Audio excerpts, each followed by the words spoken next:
Okay, now I have assembled most of the keyboard except those three here that are on the with the supports, and then I put the buttons in the breadboard here.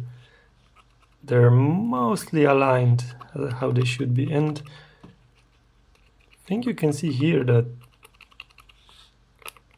well, that one is not aligned, but you can see these three that seem to be aligned. They work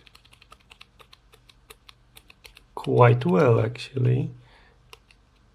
The travel is not so bad. It's like, what was it? 1 millimeter of travel. Only problem is now that I've pressed it, it's exactly, it bent.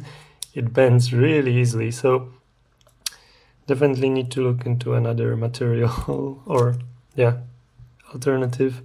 This was, I believe, with the tough resin. There's also the rigid, which, I mean, this needs to be more rigid, so maybe that's the one.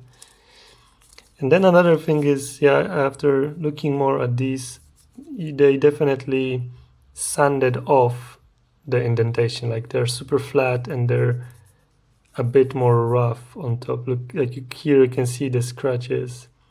So I'm not sure how you can deal with that, because I mean, I removed one here from the support and you can see these marks where the supports were, and you can feel them under your fingertips, so don't want that.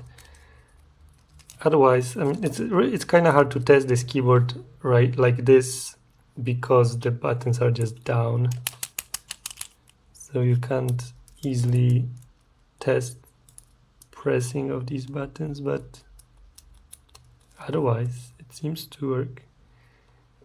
Yeah, I don't know why I got confused about the layout. I mean, that's not the tab, that's the shift, and that's the tab, and yeah. Not much more to say, just wanted to quickly show also how it looks assembled. Yep. See ya.